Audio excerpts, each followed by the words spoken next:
What's good, y'all? It's the Morning Hustle with L'Oreal and Kyle Santillian. And of course, man, we love having guests in the studio. And these brothers we got in here today are representing, man. How come we don't have a phrase? They got Black Girl Magic. What we got for the fellas, man? The fellas are in the building today holding us down, right? Hey. Man, it depends what street you on. But we got these brothers in the building today representing for the show Johnson on Bounce TV. We have DJ LeRae here. What's up, brother? Deji. See, I know. You messed them up. That's what it was. All right. We have Deji LeRae in the building. What's going on, brother? What's good, man? Thomas Q. Jones. What's happening, family? Derek's Brady is here. What up, man? All right, and of course, Philip A.J. Smithley. What's going on, family? Yeah. So everything's good. Everybody's good, man. Y'all representing for the fellas. Happy to be here. Season 4. Wow. Yeah, Johnson. For the people that don't know, let's just start there. For the people that don't know, what is the backstory about what the show is about? Because it doesn't mean Johnson. Like, what when does I Johnson first mean? said, I was like, what y'all got me watching here? What's happening on that show? Right, exactly. It's a little bit of a triple entendre in the name, you know what I'm saying? But, you know, Johnson is the most common last name for black people in America, you know, so it's symbolic. All of us have the same last name.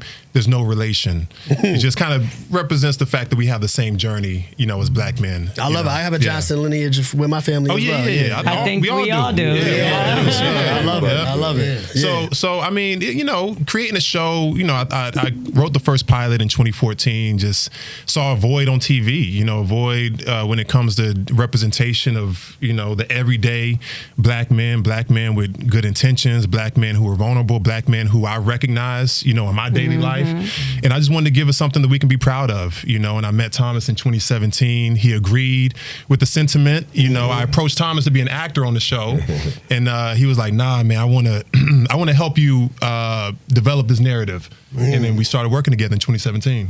Yeah.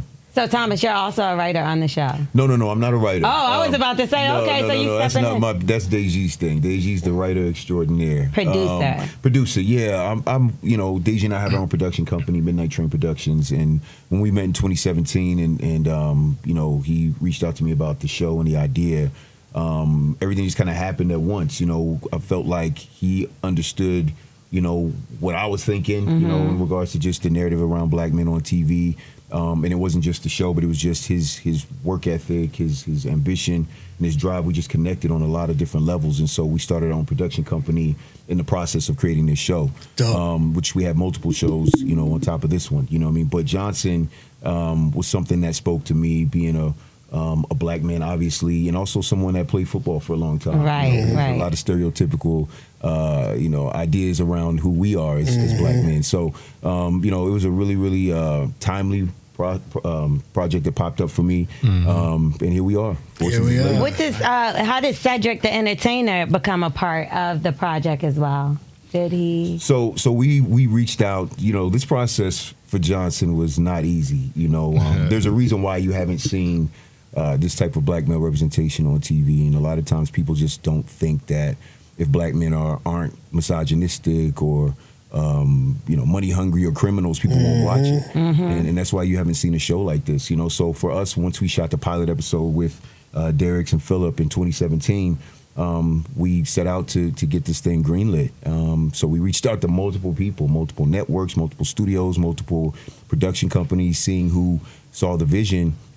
And people would like it. They would love the pilot because it was high quality production and acting, but they just didn't think people would watch it. And everybody had an opinion. Everybody had an opinion. Try to change things up. Yeah, wanted to change it, wanted to make this, that, wanted to make, you know, I mean, it was very interesting to see how people just couldn't see 4 black men as friends watchable. That's Which crazy. is crazy because if you think about insane. the women, we have so many, like from Waiting to Exhale to the Harlems to the, I could go on and on. It's always a show with 4 women. But when you think of the men, it's like few and far between. We had the brothers. How long ago was that? The Wood. How long ago was that? That's a long time But ago. you guys are touching on issues that like are, like I was blown away, to be honest with you, because it's things that obviously like I've seen go on in our community, but never from the perspective of the man. It is typically always from the women. So it's even like how the church scene. Right. And how like, and I was shocked that of all people, I didn't think you would be playing that. And did you do that on purpose? Of course. Yeah. Real quick. Just to shout out Cedric and Eric Rowan, the Bird Bear Entertainment, just to finish that little piece up. We shopped it around. Multiple people liked it, but they didn't bite. We ended up connecting with Risha L. Archibald, who's an executive over at a Bird Bear Entertainment, which is Cedric the Entertainer and Eric Rowan's production company. She saw the pilot, loved it, sent it to Cedric and Eric. They immediately connected with it, met with Deji and I. We signed a shopping agreement, and 9 months later, we're at Bounce TV. So shout out to the Bird Bear Entertainment, Risha, Cedric, Eric, the whole Bird Bear team. And really supported it. And I'll say this too: everybody who was a part of the original independent pilot that we self-financed in 2017 are actually on the show now, which is unheard of. That's what I'm talking about. Years in Hollywood, together. people suggesting, maybe you can get this person. It'll be an easier process if you attach this person with the name. Like, nah, man, this chemistry that we have is special. You know what I mean? So we're not replacing nobody.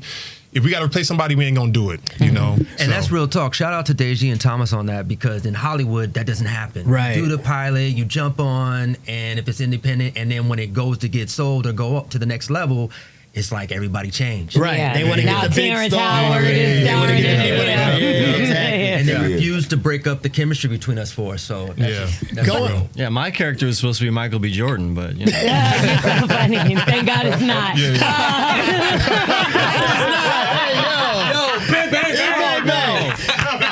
Going back to the. Oh, sorry. I was going to say, I do want to talk about the tough, like I said, the tough scenes, like the church scene or like the police scene where you was pulled over. Because it gets tense, and we know that these are situations that happen in our community, but you rarely ever hear our black men speaking out about it, because whether it's the embarrassment, the shame, or from what the community is going to say. So how did those scenes did that affect you at any point? Could you relate to them? Did you know somebody that went through it? Oh man, I mean, for the police brutality scene, I absolutely could relate to that. Because quite frankly, when we get pulled over, we're not thinking, is our insurance gonna go up? We're thinking, are we gonna go home? Right. We're gonna make it home from this. And so I remember when we were doing that, when we were shooting that, and Deji was really helping me through that scene. And we shot it, I think, maybe for 4 hours.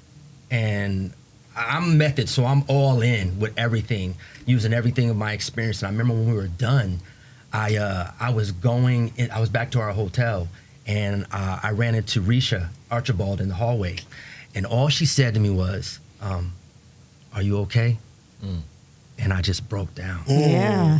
I just broke down, and she just gave me a hug. I mean, because you're feeling like you want to really represent what every black person and people of color went through, and so we lived it out, and I feel like we really had, we really captured on screen what can happen. So Going back to like the perceptions of black men and the stereotypes that people have versus how we can be in real life is interesting, right? I literally was having this conversation this weekend with my sister, my mother, and things of that nature, where you'll be in certain spaces, right? And other people will look at you like, oh, you're one of the good black people. And it would be so frustrating that people would kind of think for some reason that you're different than every other black man walking around. Like I remember I experienced that at a job once. I'm like, yo, you don't know, when I leave here, the people you talking about is people I'm hanging out with too. It's real. You know what I mean? We're going to be in them same spaces. Did you guys deal with any dynamics where you really like touch on some of those kind of experiences where we're viewed one way in one space and in the other space, you know what I mean? And I guess the dynamics of those two and breaking that wall down of the perception, if you will. Right. Well, I would say even with his situation getting pulled over, his character set up as a character who, he's accomplished a lot. He's making a lot of money. He has a certain view of himself that he has removed himself from a lot of the riffraff that might go on in his perspective in the community. You know what I mean? He doesn't make excuses. People might look at his character in season 1 and they might use the sellout word, you know, and that's the perspective. And so in episode, with his white woman. hey, however you see it, Like, I'm acting. that's the beautiful thing about the show is there's different perspectives, right? Yeah. You know what I mean? So we're able to dig into, you know, why they were married, you know, and who he is as a person. And it's beautiful to see in episode 9, not beautiful, but he's the one who experienced that traumatic experience to really show him, you know, you still black, bro. You know what I'm saying? You still black. And that was a wake-up call that his character needed. And since that point, all the rest of the seasons, you see a different Jarvis. You know? Yeah. And I think that was so great to show that on the show, because I think sometimes when people's environments change, it's not, they can kind of lose the pulse, right? They can lose the danger of what it is just being a black man because of their environment, the people that are around them. And so it was great to show, like, at the end of the day, no, you get pulled over. This That's right. That's a fact. Now, speaking of switching it up, it seems like y'all switched up scenery a little bit for season 4. Y'all are in the Bahamas. Somebody's getting married, huh? I believe so. So is this going to be a case where the whole entire season is going to be shot? Did y'all shoot it in the Bahamas? How was the experience versus Atlanta in the Bahamas? Like, did you get to work on time? Yeah, so we shot the whole thing on green screen, right? And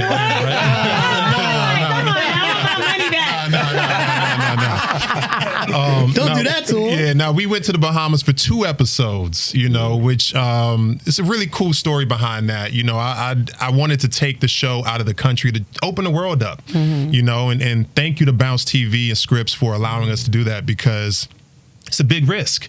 You take an entire crew, an entire production overseas. It's like they're worried about the logistics, they're worried about the budget, you know. But you know, Thomas and I sat down, had a conversation, and you know, I was hoping, you know, when I presented him with the idea of taking the show to the Bahamas, he would call me crazy, and we would be like, "Nah, we're gonna shoot this in Southwest Atlanta." If they bring an idea like that to me, I say no. It's paid vacation. That's what I would too.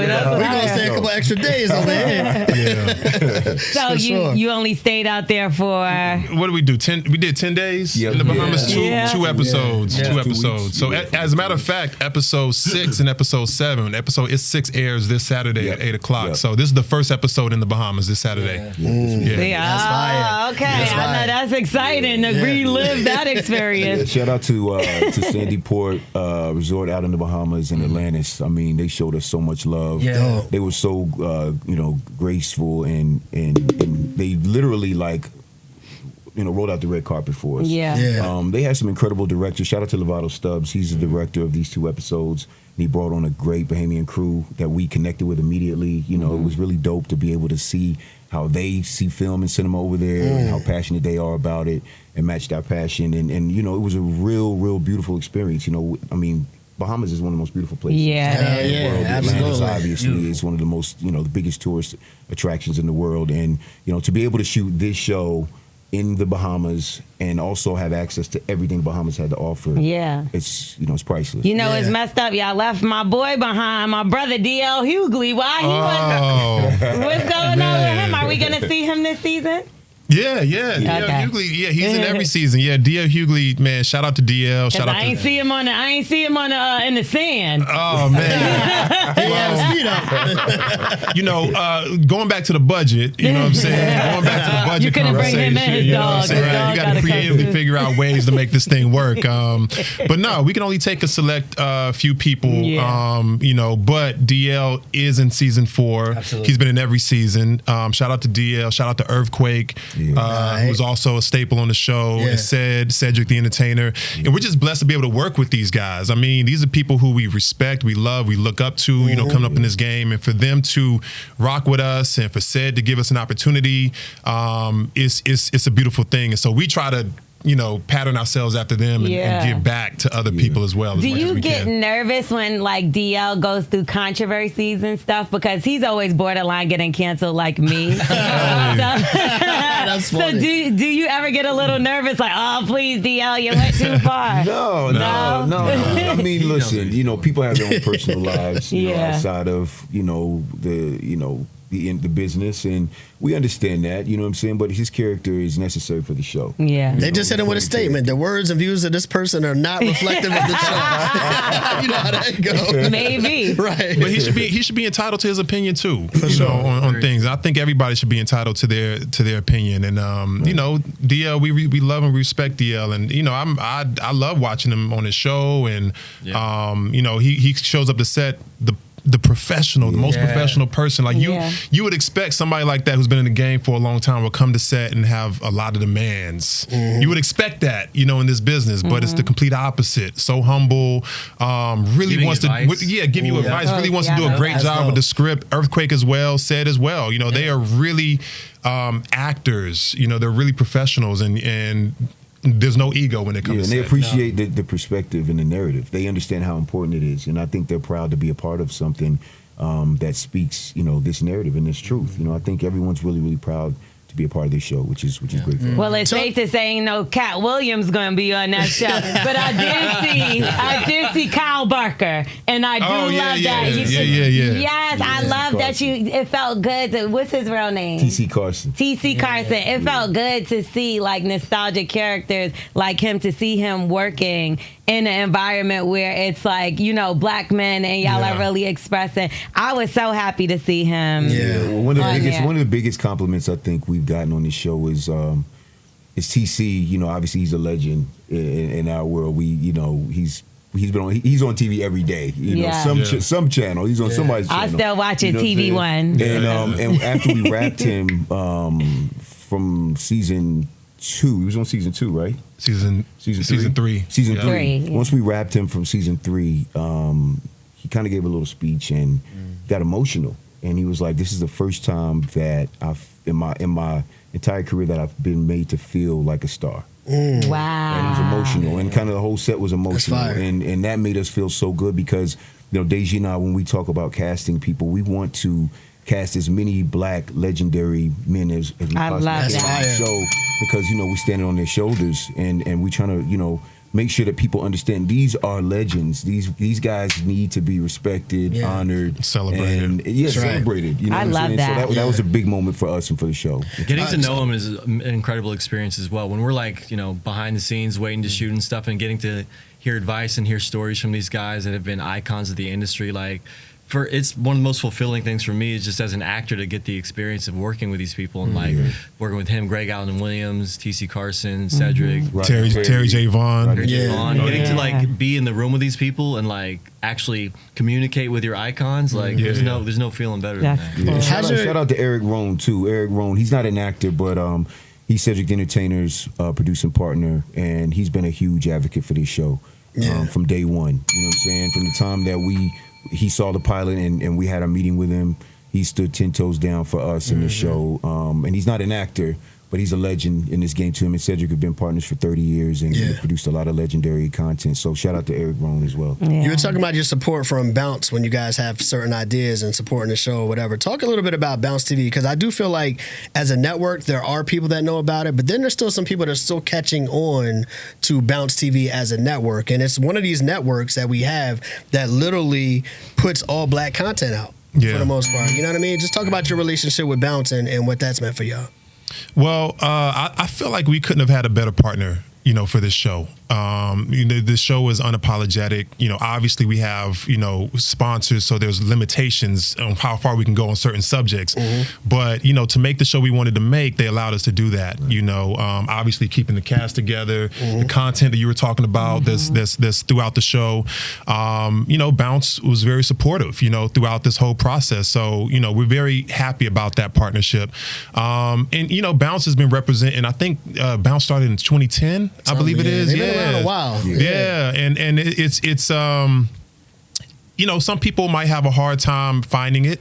You know, I know it's one of the antenna channels, you know what I mean? But if you want to find it, you can definitely find it. I think it's on DirecTV, it's on YouTube TV, it's on your basic cable channels. And like you said, man, they represent, you know, we got to support each other. We got to support black television stations. We got to support black radio stations. We got to support black journalists. We got to support black TV shows, actors, and the audience has a responsibility to do that, because if we don't do that, then it goes away. It goes away, and then we ain't got nobody to blame but ourselves. I just thought that was an important piece, because over the years, over the decades, everybody kind of points fingers at BET, but I just wanted to point out that there are other networks that are putting out black content and putting out the kind of content that you guys are talking about here today. You know, so and just in case you can't find it on, it's still available on Hulu. You could get your show on Hulu. So in February of this year, Johnson was acquired by Hulu. A partnership between Bounce and Hulu. So now you can watch all 3 seasons, the first 3 seasons, on Hulu right now to catch up. And it's such a good show. Definitely something you want to watch. Thomas, you know we can't let you go without asking a football question. But guys, do y'all watch football? Let's talk y'all about watch football too? I can answer any football question. Well, we definitely want to know who your pick is this year to win the Super Bowl. Man. Say it. You know what's so crazy is that I retired 12 years ago. And, once I started really diving into this business and working on Johnson with these guys, it was 2014, 2015. I don't really watch football. Are you? Wow. He ain't lying. New chapter. Listen, I love the game. Obviously, I played in a lot of really dope cities. Yeah. And, the majority of my life I was playing. But I think I've just become so kind of engulfed in this business and being a producer and an actor, meeting new people, getting new perspectives. I'm evolving every day with different projects and different pieces of content. Football is a very one-dimensional world. It's X's and O's, who won, who lost, did you score a touchdown, did you fumble? It's very linear. It's like, there's really no nuance to it for the most part. And I think my life has become a lot more nuanced since becoming a producer and an actor. I'm on social media, so I can't help but see what's on Twitter, what's on Instagram, and I get tagged a lot by Bears fans. Shout out to the Bears fans, Jets fans, Bucks fans, Bucks fans, Chiefs fans. I play for 5 teams, so I still get all the love from them. Yeah, which is amazing, because I'm like, I retired 12 years ago, and it's almost like I retired yesterday. Right. But I don't really watch it that much, But I would have to say, it's safe to go with the Chiefs. Come on now. That's too safe. Okay. Every time I look at you, I think Jets. Like, I guess that's me being from New York and the Jets, being in New York City at that time. Yeah. 2008. Lit. It was crazy. 9, 7, and we were winning. The man for the Jets. Listen, New York was crazy then. I will always be gangrene, ground and pound. That's the wrong green, though. We're talking about Eagles green over here. No, it's not. Wrong green. She mentioned now let's get to the Bears. All my Bears fans, bear down, man. Yo, I'll be honest with you. Chicago is literally like New York. You have Broadway. You have millions of things in New York, and you got Jets, Giants. So, depending on what side of town you're on, they hate your guts. In Chicago, regardless, win or loss, they love you. Yes. My first year there, we were 5-11.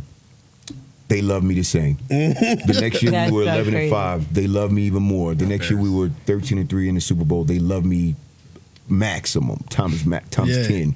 You know what I'm saying? They still love me for that now. So I'll always appreciate the love from the Bears fans and Jets fans and all the teams. I'm so connected to the NFL through that experience. But just now in my day-to-day, I talk you got like a whole different life. Yeah, it's dope. It's dope. You used to date Megan Good once upon a time. Are y'all still friends? A long time ago. And I wish her all the best, man. So y'all are not, but y'all don't speak. Everybody's busy. I'm busy. Yeah. She's busy. Everybody has different lives, and I wish her and her family the best. Incredible person. Her family's incredible. I'm still connected with some of her family in the business. So, shout out to her. I met her once in a coffee shop. Really nice. She's nice. She's really nice. You sound like also, I think the Cowboys are going to take it all the way. The Cowboys. So you're going with the Cowboys. He's from Texas. I was actually going to say the Detroit Lions are going to take it. Here we go. What's the name, guy? Come on, let's not get him started. Let's go get him started on You the don't show. Ask him where you from. Ask him Where where you you from. from? Grand Rapids, Michigan. Oh. Well, then that makes sense. Right. No, Well, he's you from know what Morristown. He's not